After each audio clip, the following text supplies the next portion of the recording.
嗨，大家好，我是坦平叔。今天是2025年4月4号，这一期咱们继续聊聊恒大清盘，聊聊中国的房地产。这两天特朗普加税导致全球经济在动荡。我看三大评级机构的惠誉，这家伙现在可以说是在逆龙鳞，在倒反天罡。怎么倒反天罡？这个惠誉它居然下调中国主权信用评级啊！通常这惠誉的目的，你下调美国的信用评级，那我们乐见其成，这个咱们都是予以鼓励的。但是这回他居然下调到咱们头上了。4月3号，惠誉发布报告，决定将中国主权信用评级 A 加调降至 A。反正这些评级机构，他对你下调都不是好事。大家还记得吧？这在恒大、碧桂园、融创这些房企暴雷之前，还有万科，那都经历过评级机构对它进行下调，先下调它的评级，后面慢慢的它就暴雷了。虽然这中间没有必然的因果关系，但是它是一种叫先行指标，有一定的指向性，就是预示着你面临风险，是不是预示着咱们中国的经济有很大的风险？这个不得而知。反正惠誉它把你评级给下调了，那么咱们财政部有关负责同志就此进行了回应。我们看他怎么说的啊？他说本次复评过程中，我们与惠誉评级团队进行了大量深入沟通。惠誉方面虽承认中国较其他同评级经济体具有更为稳健的经济增长前景和全球贸易关键地位，但其固守原有的评级方法，下调我主权信用评级是有失偏颇的，不能充分客观反映中国的实际情况和国内市场对中国经济回升向好的一致认知。对此我们深表遗憾，不予认可。怎么说呢？也就是咱们自己认为的，我们自己统计的，我们现在宣传的，我们是叫稳中向好的态势没有发生改变，经济回升向好，对吧？都已经不是稳中向好了，是回升向好。但是居然这个评级机构他不认可，甚为遗憾。咱们财政部的负责人说，中国经济基础稳，优势多，韧性强，潜力大。你看看你这惠誉，你会这些排比句吗？你有没有见过惠誉？你给印度，你给越南，你给欧盟评级，他们有这么多优势吗？基础稳，优势多，韧性强，潜力大，长期向好的支撑条件和基本趋势没有变，经济高质量发展大势也没有变。2024年国内生产总值 134.9 万亿元，增长 5%， 增速居世界主要经济体前列。当前从生产要素、中国人才红利、存量资本、技术进步等优势进一步累积。从结构转型看，新兴经济、城镇化、市场化改革潜力巨大。从宏观政策看，逆周期调控效能不断提升，深化改革开放成效不断显现，经济向好发展的势头不断巩固增强。为什么你惠誉你就不信？咱们解释的都是口干舌燥，不厌其烦的向这些国外评级机构一遍又一遍的解释宣传我们的政策，我们的优势。为什么这些评级机构他就是不信？这个时候应该放胡锡进，但是胡锡进老师最近比较忙于这个嘲笑美国，他没空关心到这个事。这负责人还说，他说今年以来，随着各项宏观政策继续发力显效，中国国民经济延续向好态势，发展质量稳步提高。近期 IMF、世界银行都上调了2025年中国经济增速，联合国OECD 预测今年中国 GDP 增速也都在 4.5% 以上，接近中国政府确定的 5% 左右预期增长目标。国际资本市场也纷纷重估中国资产，看多中国。总体看，中国经济增长的内生动力、市场活力、政策效能、发展韧性都有了全方位提升，向好势头在持续巩固，新的增长空间正在打开。下一步，中国将继续实施更加积极的财政政策和适度宽松的货币政策，更加注重打好政策组合拳。财政政策会加强与货币、就业、产业、区域、贸易等政策和改革开放举措协调配合。这么多好处，这么多优势，基础这么雄厚，联合国还有世界银行都看好，为什么惠誉就不看好？我们评级下调，这个咱们正在宣传，是不是海外机构资金都已经看好中国资产，要来买中国的股票、房子？结果这个惠誉这不长眼的，居然给咱们评级下调。所以我觉得应该要约谈惠誉，要他们摆正位置不要拿中国当美国你可以调美国的评级，但是你最好不要动咱们的评级。我们的增速这么好，你说我们评级下调，你让韭菜相信谁？这个基本上就属于背后捅刀子啊！咱们正在爬坡过坎，正在攻坚，这个时候惠誉跑过来了，是吧？你不行。说我们不行的不光是惠誉，还有一个叫朱明的专家。他是什么专家？他是中国人民银行原副行长，国际货币基金组织原副总裁，著名经济学家，清华大学金融研究院院长朱明。他怎么说不行的？在央视面对面节目中，朱明谈到中国房地产市场时直言不讳，他说房子很难再涨起来。也主持人问他这个房价还会不会涨，这个专家居然说房价你很难涨，原因很简单，人口老龄化。大家看视频，房地产的需求会减少，房地产的估值会下降，我们得接受这。如果你今天买房子还想像90年一样涨100倍，你永远没有信心，你一辈子没有信心，你的孙子都没有信心。那房子还有可能再涨起来吗？很难，原因很简单的，人口老龄化。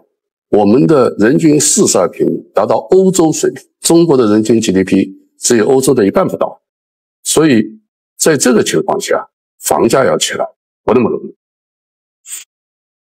作为专家，作为原政府官员，悍然唱空房地产，这个也要找他谈话，跟这个惠誉啊唱空中国经济是一样的。你怎么能说房价不涨，对吧？那么多人去炒房，还指望着房子要翻1倍，对吧？最近一线城市土拍是不是地王频出？大家都在抢土地，抢土地意味着后面要抢房子，蒸蒸日上，这房价是芝麻开花节节高。这个专家居然说房价不能涨不了了，这是什么居心？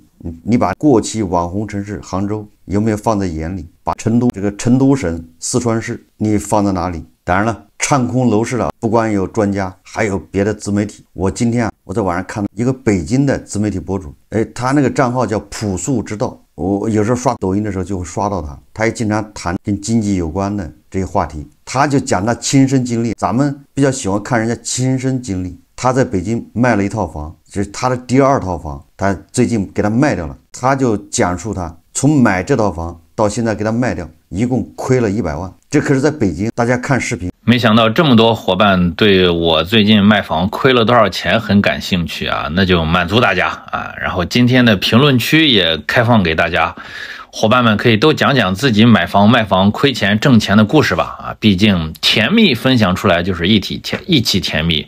而痛苦分享出来，大家一起痛苦也就没那么苦了。我先说哈，我这是痛苦，就是我最近卖掉的是我在北京买的第2套房，然后卖完以后算了一下，总共亏了100多万吧，100多万呀啊！想一想，我一农村孩子苦逼打工挣100多万，多么的不容易。哎呀，一套房说没就没了，是不是？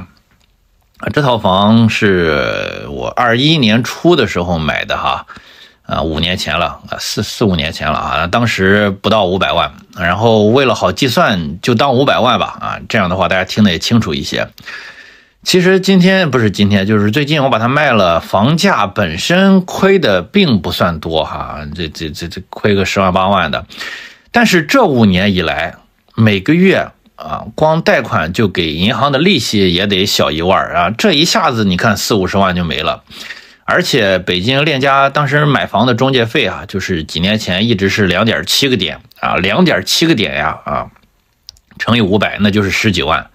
那当时北京2套房的契税也是3个点啊，就是后来又降了啊，但是当时是3个点，又是10几万啊。还有以前就是卖房的时候是不交中介费的，那这次卖房也得交1个点的中介费，这又4-5万啊，这总共加起来已经有差不多得80万了啊。那而且我买的当时是一个老房子，然后整个全都重新拆了，重新装修了一遍，装修就不少钱，然后再加上你持有2套房子，那你所有的家具家电生活用品什么水电燃气费都得2套啊，都得交2套的钱，那这一算又好几十万啊，什么加上装修这些，那这样一加总，你看100好几十万就这么没了啊。然后最关键的是什么呢？最关键的是你现在把房子卖了，然后把银行的贷款给还掉了，你会发现剩不下多少钱。你说气人不气人？是不是啊？全都给银行打工了。所以我的建议是什么呢？就是如果说你有好几套房子，然后现在还在还着贷款的，那我建议是处理掉，赶紧处理哈。你如果问我对以后的房价怎么看，可以看看我前天发的视频啊。就这样吧，大家分享一下你家房子的故事。你看这个 UP 主一算，直接亏100万，这就是血泪教训了。这是现身说法，连在北京买房，而且他当时买的也是二手，你买容易，等你卖的时候，对不起，各种成本就出来了，最后100万打了水漂。这确实对一个北漂，对一个工薪阶层，你说你赚100万多难，一个错误的决定，100万没了。所以他得出血泪教训，认为你手上如果还有多套房，还有贷款，你干脆把这房子卖掉，早卖早收益，早割早收益。他说的是有贷款的，如果没有贷款，反正你无所谓。确实，对于那些在房地产、在楼市买在高点的人，又被迫割肉卖房子的人，这是几十年奋斗的财富就这么没了。这几年房价下跌，确实造成了很多人一批人非常悲惨。有人2021年房价最高的时候买了套1000万的顶级学区老破小，那么现在值多少钱呢？现在只值450万，就是一半都到不了，这净赔550万，这还没算什么费用、交易费用，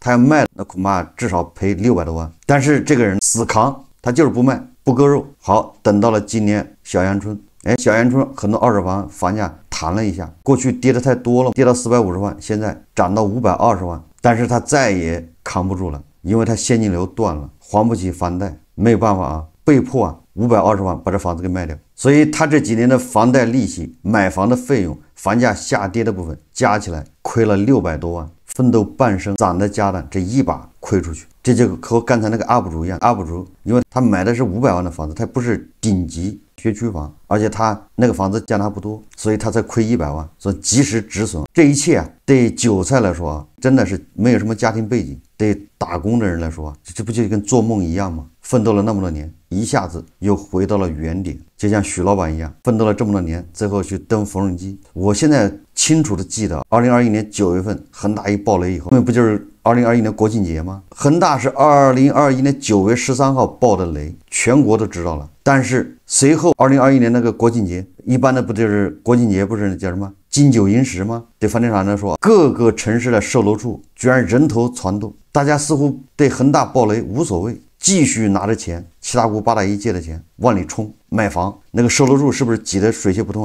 如果大家感兴趣的，可以找一找2021年10月份那些媒体报道，看看那个视频。这些人明知恒大爆雷了，作为第一大房企爆雷，居然没有引起重视，还在买房。那个时候我就在劝，赶紧把钱存工行，把你的按揭贷款赶紧还，能还多少？远离房地产。我建议那些供应商都不要做房地产的业务，不要买房地产的股票，不要给房地产人借钱，要远离房地产这行业，因为他会把你拖下水。但是这3-4年来，有多少人被房地产拖下水了呢？4年前的那个国庆节，有多少人买了房？那个可是真正的山顶资本，不仅房价最高，而且按揭贷款利息还是最高，都到了最高点。你说这些人多惨吧？为自己的认知买单，没有办法。前面恒大爆雷，他视而不见。你说楼市不行了，他说你唱空。最后我们再看一看法拍房，就是说白了就是买房子过程中存在很多法律纠纷。广东的广播电视台报道一个案例，他说2009年，那就是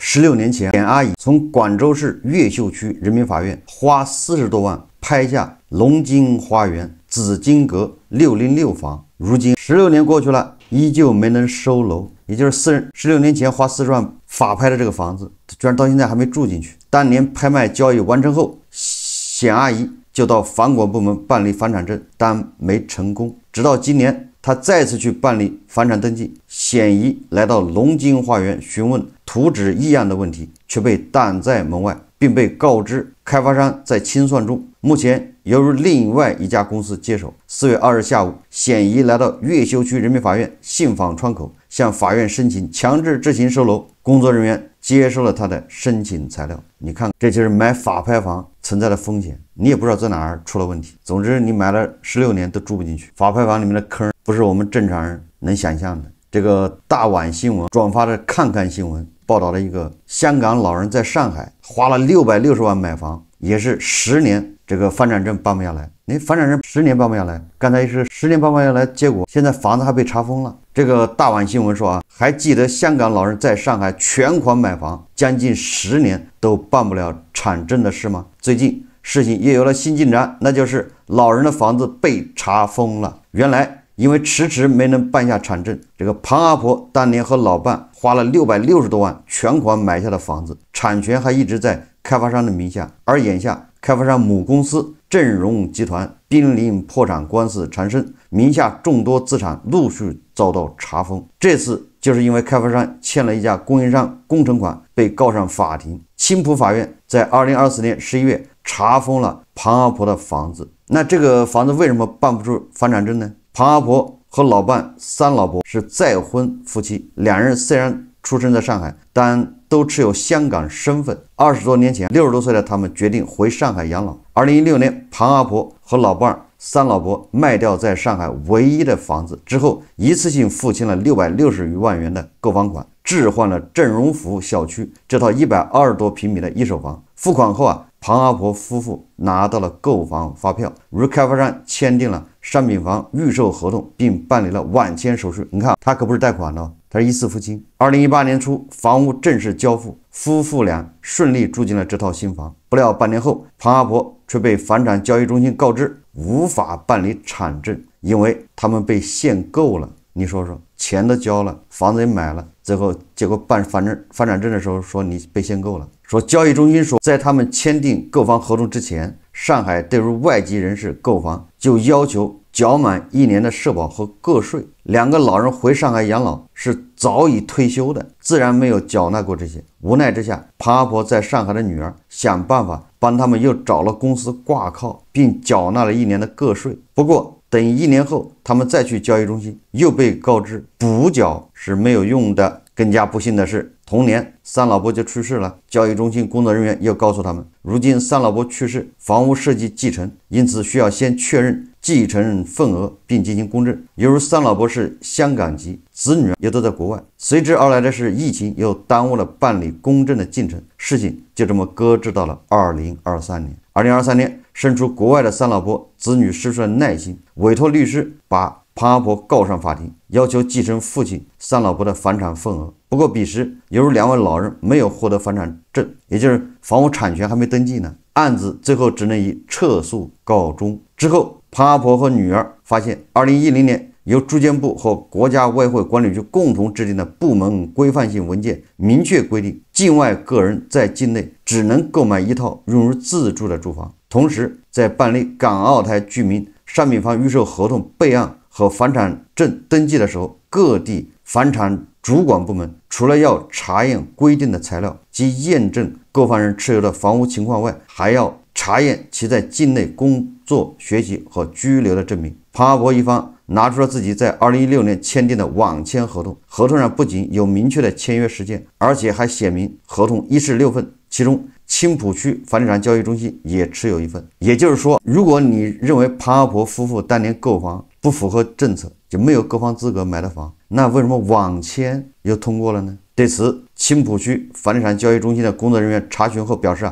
当年开发商并没有将庞阿婆夫妇材料拿到交易中心做前置查询，也就是没有让交易中心审核其资质。而之所以可以跳过这个步骤，是因为庞阿婆他们当时并没有贷款，是全款买房。对于庞阿婆的这一系列遭遇房地产专家表示，小区开发商在交易流程中存在没有进行资质核验的情况，显然存在过错。同时他认为当年房地产交易中心的网签系统也存在一定的漏洞，而如今为这一切阴差阳错买单的显然只有80多岁的庞阿婆。因为他开发商的濒临破产，庞阿婆想退房也拿不到钱，如今又要为开发商的欠款面临房子被查封的困境。庞阿婆和家人无论如何也想不通，在发现房子被查封后，庞阿婆方面迅速联系律师处理此事。之后这个律师也就向青浦人民法院提交了财产保全异议申请书。不过1个多月过去了，查封能否撤销依然没有定论。你说说，这个庞阿婆花了660万买一套房子，这么坎坷，到现在房子被查封了，如果要退钱，那个振荣破产了，没钱退，很有可能鸡飞蛋打。这个庞阿婆的遭遇实际上就是咱们房地产政策变化的一个缩影，一会儿让买，一会儿不让买，一会儿限购，一会儿解除限购。现在已经解除限购了，现在鼓励外国人买房，那能不能给庞阿婆办这个房产证不得而知。总之我估计这个庞阿婆恐怕这个660万打了水漂，变成普通债权，等着这个阵容破产，看怎么给他分一点。相比较前面几个 UP 主卖房赔100万，那这个庞阿婆更惨，钱直接打了个水漂。所以说韭菜买房到处都是坑，一不小心就掉坑里面，哪一个坑都是不能承受之重。好，这期节目我们就聊到这里，感谢大家收看。如果喜欢我的节目，欢迎订阅转发，也可以在下方留言评论，谢谢大家。